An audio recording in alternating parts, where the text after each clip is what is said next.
अना यहोवा ओशिया अना यहोवा शालियाना। Hallelujah hallelujah. शलोम शलोम शलोम। प्रभु यीशु मसीह नासरी के नाम में आज का ये खूबसूरत दिन निश्चित पवित्र आत्मा हमें उस दिशा में ले जा रहे हैं जो अंतिम समय का है और बहुतायत से आत्माओं ले जाने का है, पवित्र आत्मा के आग का अभिषेक। तो हम शुरू करते हैं भजन संहिता 118 जहां पर लिखा हुआ है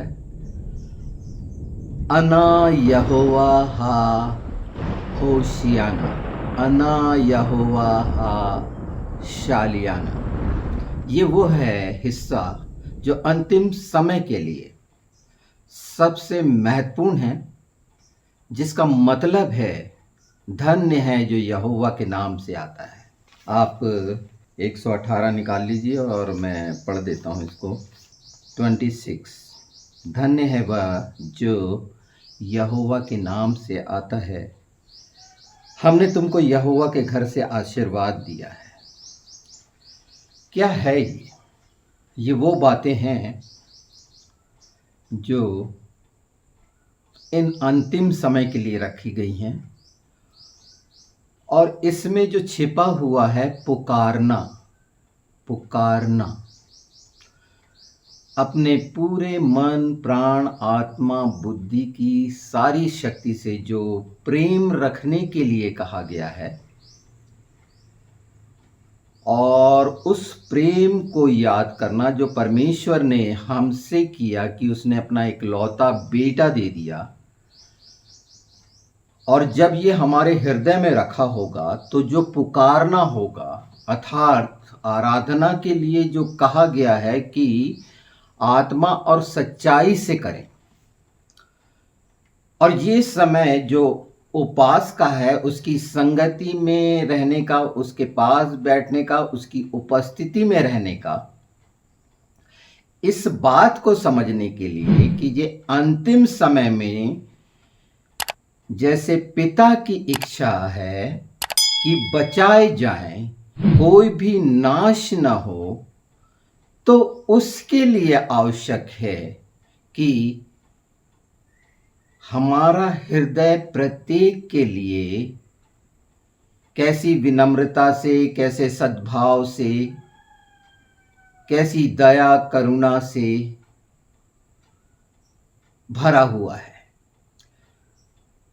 परमेश्वर का डिवाइन जो एट्रीब्यूट है वो हमारे जीवन में प्रभु यीशु मसीह के लहू के द्वारा उसकी समानता और स्वरूप में पुनः स्थापित हुआ,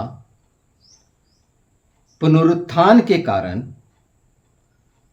तो ये आवश्यक है कि हमारे जीवन के द्वारा जो उसने दिया है वो प्रकाश वो दूसरों तक पहुंचे। इज़राइल हमारे लिए, यरूशलेम हमारे लिए मुख्य है, हम उसका यरूशलेम है। नया इज़राइल होगा, नया यरूशलेम होगा, सब कुछ नया होना है और नया होने का समय नज़दीक है, बहुत करीब है। और उसके लिए जो उपास का है कि वैसे लोग जो आज झूठ में पड़े हैं, भरमाए हुए हैं दुष्ट के द्वारा, शैतानियत के द्वारा, अनेकों अनेक कल्ट आ गए हैं, प्रभु यीशु मसीह नासरी को झूठा ठहराने वाले और वो झूठी किताब जो मसीह विरोधी की है, जो पूरी पूरी मसीह विरोध को दिखाती है, उनके तमाम काम। और पवित्र शास्त्र में प्रभु यीशु ने कहा अपने दुश्मनों से प्रेम करना, वो उसका यथार्थ यहाँ पर है कि हम जान रहे हैं कि हमारे विरोध में हमारी गर्दनें काटी जा रही हैं, नाना प्रकार के झूठे प्रेम के षड्यंत्र रचकर हमारे बच्चों को बरगला कर उस गंदगी में घसीटा जा रहा है। एक प्रभु यीशु का प्रेम और एक ये झूठा प्रेम हमारे सामने बड़ा स्पष्ट है, और प्रभु ने ऐसे लोग दिए हैं कि उस गंदगी से निकल रहे हैं। मैं एक हिस्सा बता रहा हूं उस गंदगी का जो मसीह विरोधी का है, शैतान का है, इब्लिस का है, और वो हर चीज को खत्म करने के लिए हर जगह पर अतिक्रमण कर अपने अनुसार शारीरिक इच्छाओं का दास और अभिलाषा प्रकट करने वाला लोगों को, ये इजाबेल है ना, डिलाइला, ये वो दुष्ट आत्मा व्यभिचार की जिस तरह संसार में काम कर रही हैं और उसी स्तर पर पहुंचा रही हैं, सदोम और अमोरा की स्थिति में सृष्टि पूरे संसार को पहुंचा रही हैं। उस समय तो सिर्फ वहां पर था। तो ये सब बातें अच्छे से जानिए, समझिए इसको कि कैसे प्रेम को खत्म करने के लिए, अपना राज बनाने के लिए ये सब कुछ किया जा रहा है। और इस समय जब वचन कहता है कि तुम जब मुझे पुकारोगे मैं आ जाऊंगा, हम एक बार 28 को भी देख लें। मत्ती 28, चेला बनाओ, आज्ञा मानना सिखाओ और पिता पुत्र पवित्र आत्मा के नाम से बपतिस्मा दो। ये तो फाइनल प्रभु यीशु की वसीयत है। यीशु प्रभु ने कहा कि तुम ये करो। हाँ, कौन कौन चेला बना वो मैं अभी नहीं कह सकता, क्योंकि चेले बनाने का आदेश है। पर यहाँ हम मत्ती 23 देखते हैं। मत्ती 23 में मैं 37 से पढ़ देता हूँ।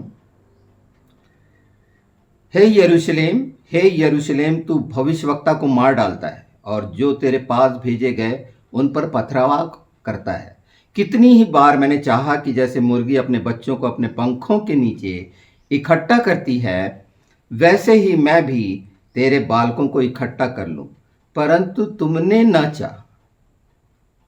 देखो, तुम्हारा घर तुम्हारे लिए उजाड़ छोड़ा जाता है, क्योंकि मैं तुमसे कहता हूं कि अब से जब तक तुम न कहोगे धन्य है वह जो प्रभु के नाम से आता है, तब तक तुम मुझे फिर कभी ना देखोगे। प्रभु यीशु ने, वचन ने, परमेश्वर ने साफ कह दिया। ये पुकारने का वो समय प्रभु ने बहुत चाहा उस समय कि ये मान ले, इज़राइल मान ले, यहूदी मान ले। पर एक हिस्सा जो रखा हुआ था, एक हिस्सा जो उनका कठोर करा गया कि हम जो अन्य जाति हैं वो निजात पाएं। और अब वो सारा समय नज़दीक है, जब कटनी का समय नज़दीक है और ये अलग करने का समय है। तो ये चिताने का भी समय है। मन फिराओ, हमेशा जंगल में पुकारने वाले का शब्द, ये बाइबल का बेस है कि वहाँ से निकल आओ उन तमाम परिस्थिति में जो मनुष्यों ने अपने रीति रिवाज के अनुसार बनाया, जैसे फरीसियों ने करा था और परमेश्वर की व्यवस्था से दूर हो गए थे, उसके अल्फाज से दूर हो गए थे, उसके दियवारम से दूर हो गए थे, मतलबों को बदलने की कोशिश कर दी थी।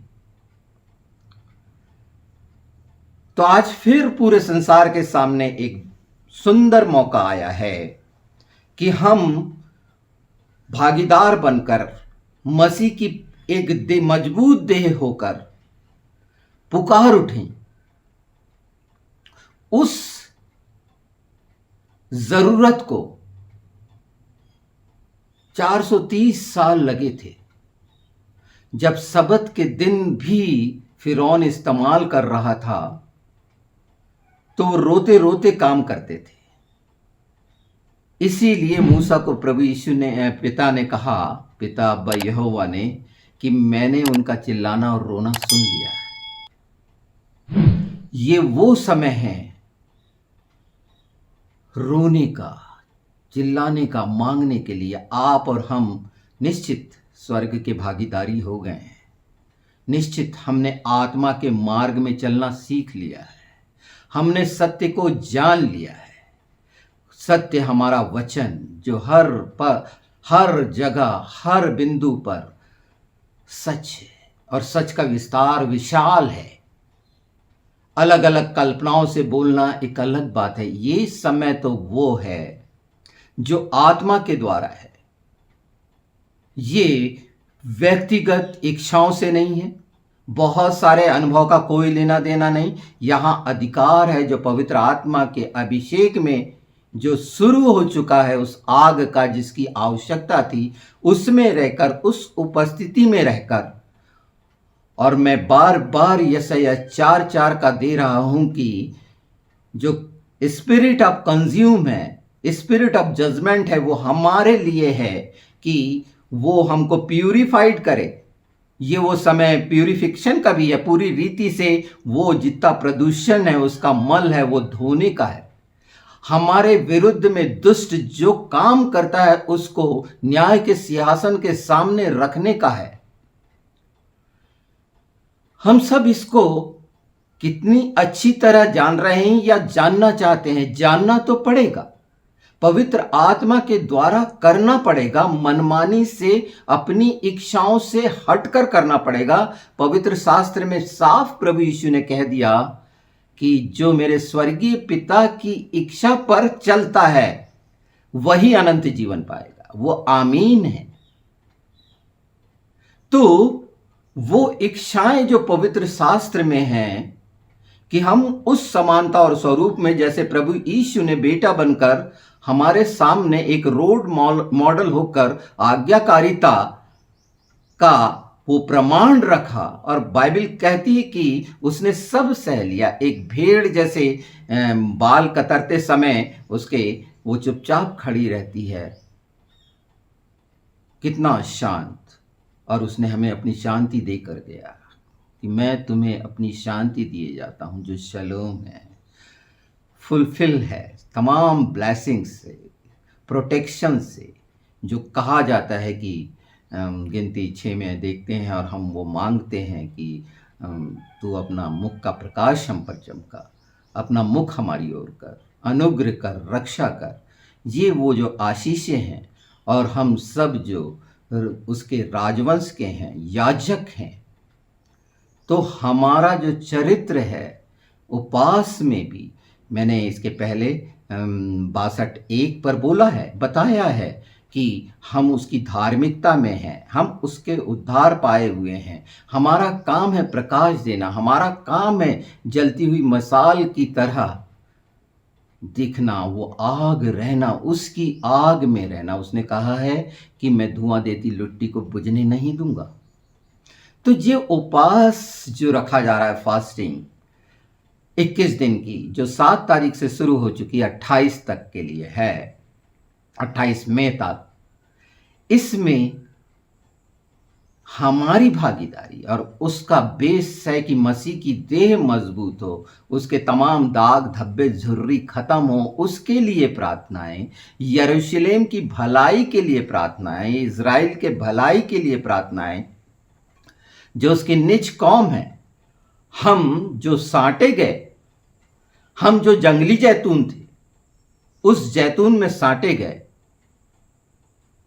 उद्धार और एकता की लाठी एक हो, हम एक हो उसमें, पूरी एकता के साथ। ये मिनिस्ट्री, डिनोमिनेशन, चर्च से अलग हटकर,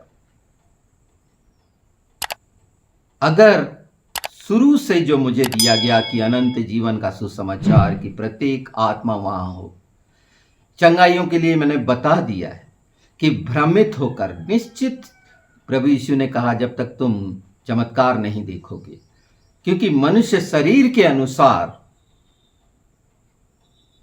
प्रभु यीशु को पहन लो, इसके लिए बोला गया है। आत्मा के वस्त्र वचन है, पहन लो और सुंदर हो जाओ अंदर से। वचन जीवन में रहेगा, आत्मा आनंदित रहेगी और शांति रहेगी। और उसमें रहकर, अर्थात सबत में रहकर, उस सब्बात में रहकर, उस विश्राम में रहकर, उस पवित्र दिन में रहकर, उसकी उपस्थिति में रहकर स्वर्गीय स्थानों में रहकर जो पुकार के मांगोगे, तो प्रभु यीशु का वादा है कि मैं पूरा करूंगा। तुमने अभी तक मुझसे कुछ नहीं मांगा। जब बोला जाता है कि मांगो, ढूंढो और खटखटाओ, तो ये सुंदर अवसर हम सब मसीह भाइयों बहनों के लिए एक होने के लिए है।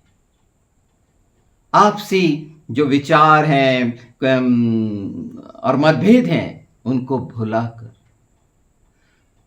अलग अलग चीजें, निश्चित शैतान ने बहुत घिनौने काम, कड़वाहट के बीज डाले, भटका दिया है।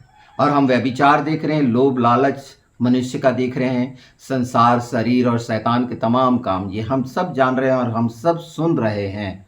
पर इसमें दृढ़ वही रह सकता है जो आत्मा के मार्ग पर चलेगा, और आत्मा का मार्ग आत्मा के द्वारा है, संसार के तरीके के द्वारा नहीं है, रीति रिवाज के द्वारा नहीं है, उसकी उपस्थिति के द्वारा है, उसके अनुग्रह के द्वारा है, उसके अभिषेक के द्वारा है, जो हमको प्रभु यीशु के लहू के द्वारा मिल चुका है। हमने वो पाया है।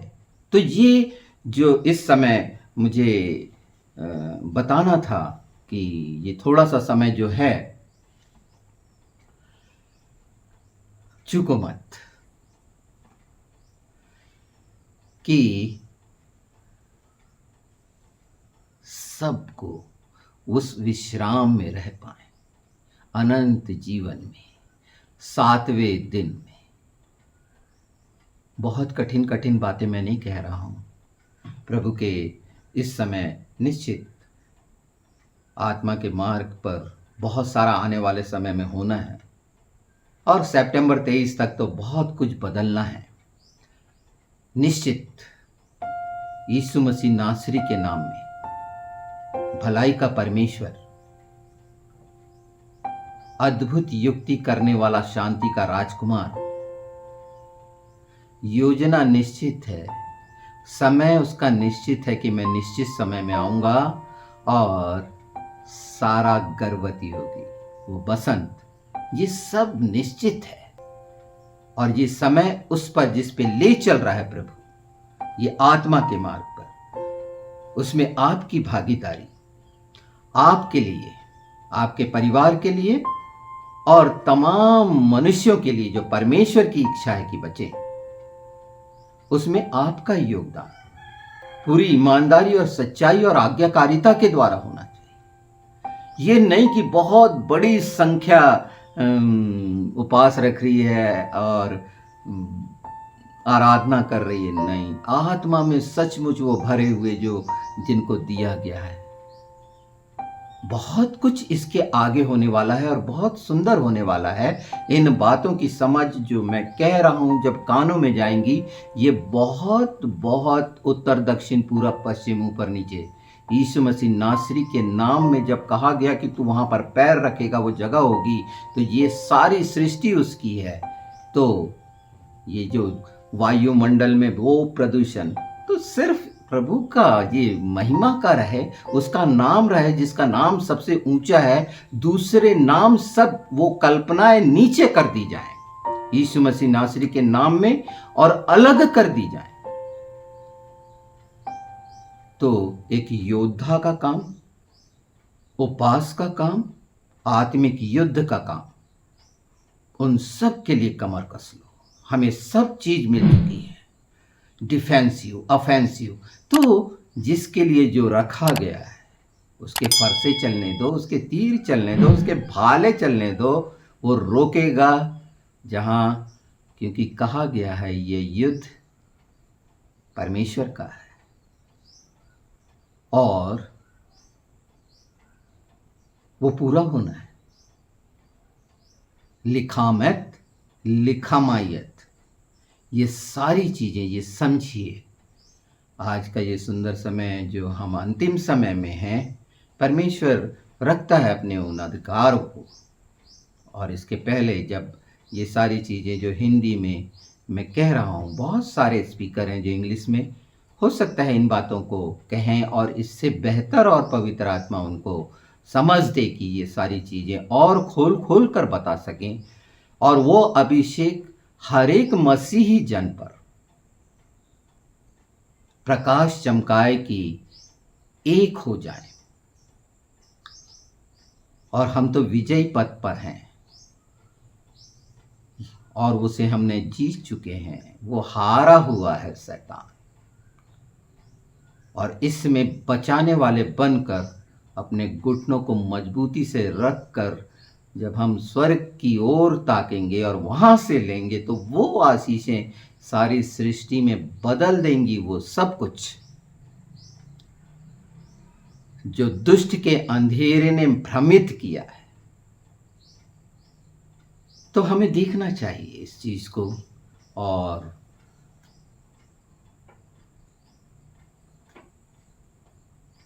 भजन संहिता 102 एक बार अच्छे से देख लेना, पढ़ लेना। इस चीज़ के लिए बहुत सी बातें हैं। भजन संहिता 23 हम हमेशा रखते हैं, और निश्चित उसके लिए हम सब एग्री हैं कि हमने प्रतीति कर ली है और वो पाए हैं हमने निश्चित। जो प्रभु यीशु ने कहा है हमेशा हुआ है, हो रहा है और होगा। उसका आना निश्चित बहुत जल्दी, वो द्वार पर है। द्वार खोल, बच जाओगे, नहीं तो वो दिन आएंगे। और ये हम सब का कर्तव्य है, जब हम ये जान रहे हैं पवित्र आत्मा के द्वारा, तो पूरी ईमानदारी और सच्चाई से आगे बढ़कर अपनी अपनी भूमिकाएं निभाएं, जो पवित्र आत्मा के द्वारा आपको मिलती है, यीशु के नाम में, यीशु के नाम में। तो फाइनली प्रभु यीशु का महान प्रेम जो इज़राइल के द्वारा पूरा होना है, पूरा हुआ है उसकी निज कौम के द्वारा।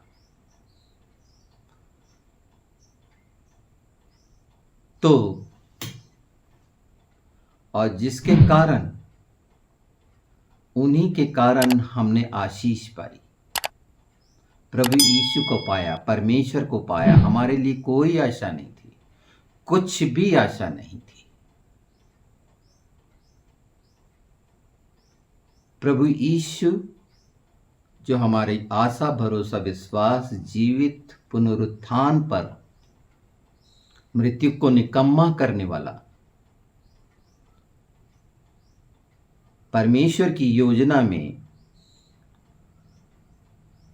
हमने उनकी घटी में पाया उस अवस्था में। तो आज तो इज़राइल की भरपूरी है, जो रोमियो 11:11 कहता है कि हर रीति से, मैं संसार की बात नहीं कर रहा, आत्मा में वो धनी होना, क्योंकि अगले पिछले हो जाएंगे, ये भी जानिए।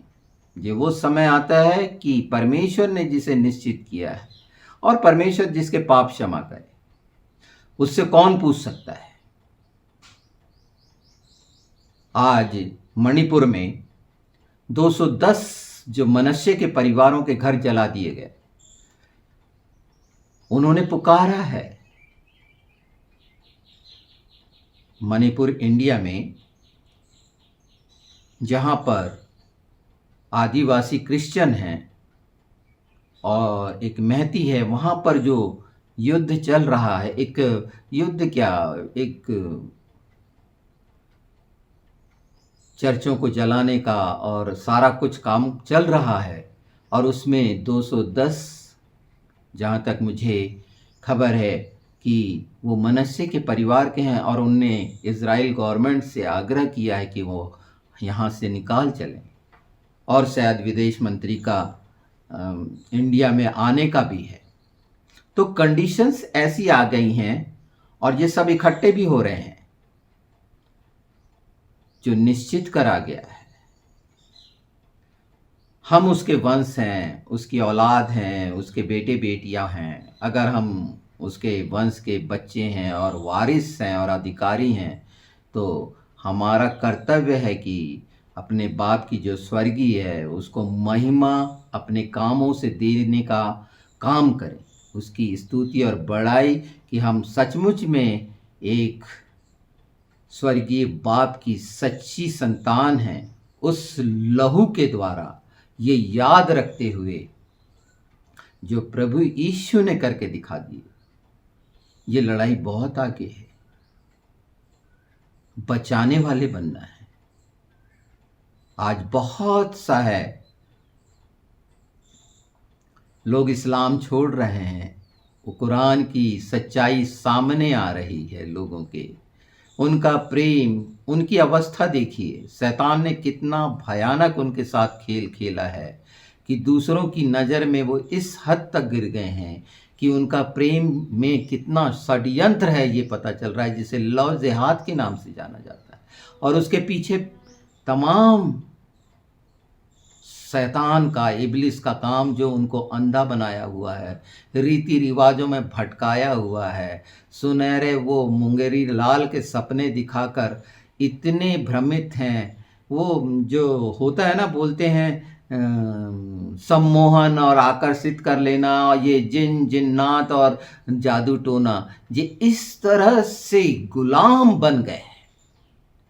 पर मैं प्रभु का धन्यवाद करता हूं कि ऐसे लोग सामने आ रहे हैं, और ये जो बेचारे हैं, जो प्रताड़ित हैं, जो आतंकवाद से ग्रसित हैं, अगर वो छोड़ना भी चाहें तो उनके पीछे के वो घिनौने शैतानी उनको मार देंगे, क्योंकि बोलते हैं इसमें आने का रास्ता है, जाने का नहीं।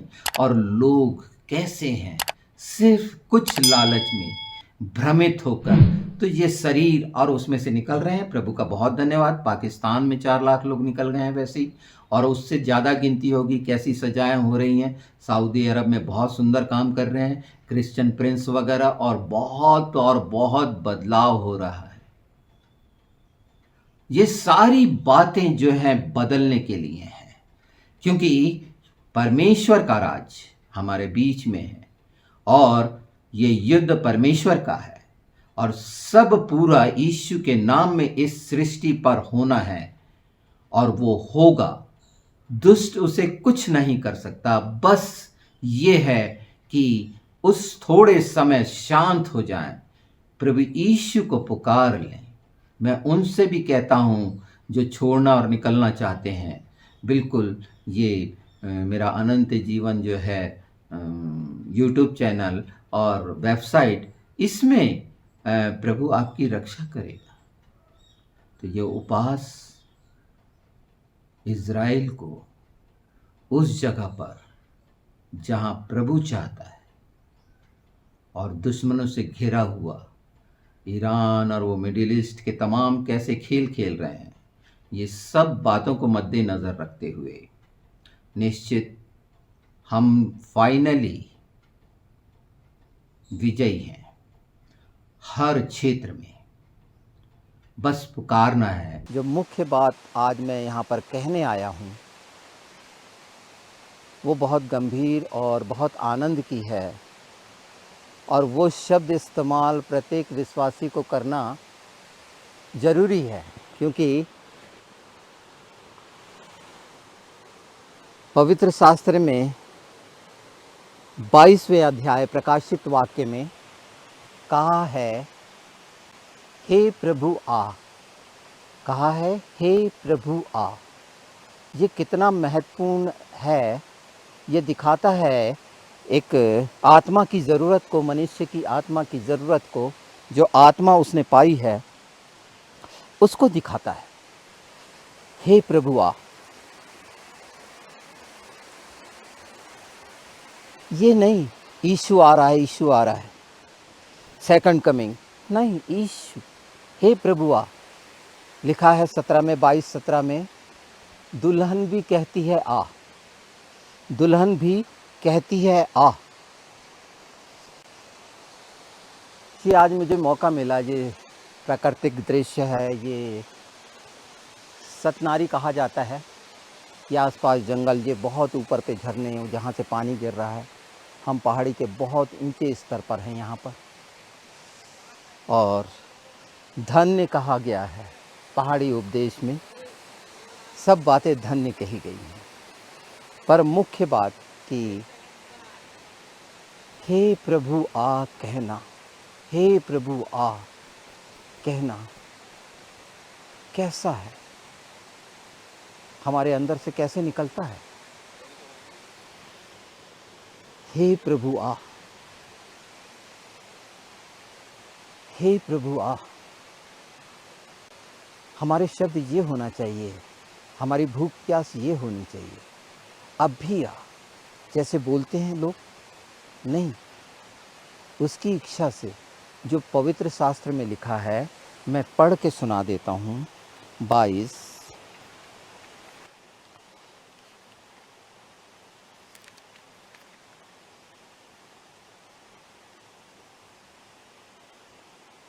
17 से पढ़ता हूँ। आत्मा और दुल्हन दोनों कहते हैं आ, और सुनने वाले भी कहें आ। जो प्यासा हो वह आए, और जो कोई चाहे वह जीवन का जल सेत में ले। हालेलुया। मैं हर एक को जो इस पुस्तक की भविष्यवाणी की बातें सुनता है गवाही देता हूँ, यदि कोई मनुष्य इन बातों में से कुछ बढ़ाए तो परमेश्वर उन विपत्तियों को जो इस पुस्तक में लिखी हैं उस पर बढ़ाएगा। यदि कोई इस भविष्यवाणी की पुस्तक की बातों में से कुछ निकाल डाले तो परमेश्वर उसे जीवन के वृक्ष और पवित्र नगर में से जिसका वर्णन इस पुस्तक में है उसका भाग निकाल दिया जाएगा।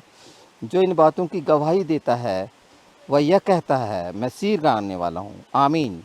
हे प्रभु आ, हे प्रभु आ, हे प्रभु। प्रभु यीशु का अनुग्रह पवित्र लोगों के साथ रहे। आमीन। अदन के बगीचे से निकाला जाना, अनाज्ञाकारिता के कारण उसमें घटाया बढ़ाया जाना, और यही परिस्थिति हमारी है। क्या है घटाने बढ़ाने की? क्या सचमुच में हम कह पाते हैं, हे प्रभु आ? आने वाला है, आने वाला नहीं। हमारे जीवन में प्रभु आना चाहिए। अगर हम चाहते हैं आत्मिक देह, तो वो बदल जाना है। उसके लिए एक तैयारी की ज़रूरत है, और जो तैयारी होगी तो इंतज़ार में आ शब्द निकलेगा। आ, हे प्रभु आ। और पूरी कलीसिया और चर्च और दुल्हन ये बात बोले। बाइबल में कहा गया है कि अगर इज़राइली ये बोलते हैं कि धन्य है जो यहोवा के नाम से आता है, तो यीशु आ जाएगा। वैसा ही है, हम प्रभु यीशु की दुल्हन हैं। अगर हम कहें हम सब मसीह की दुल्हन है और दुल्हन को लेने आ रहा है। मैंने पिछले 25 दिसंबर के उसमें यीशु क्यों आया दुल्हन के लिए ये बताया है। आ शब्द अगर हमारे जीवन में है, इसकी मुख्यता को जानते हैं, बहुमूल्यता को जानते हैं, तो हे प्रभु आ।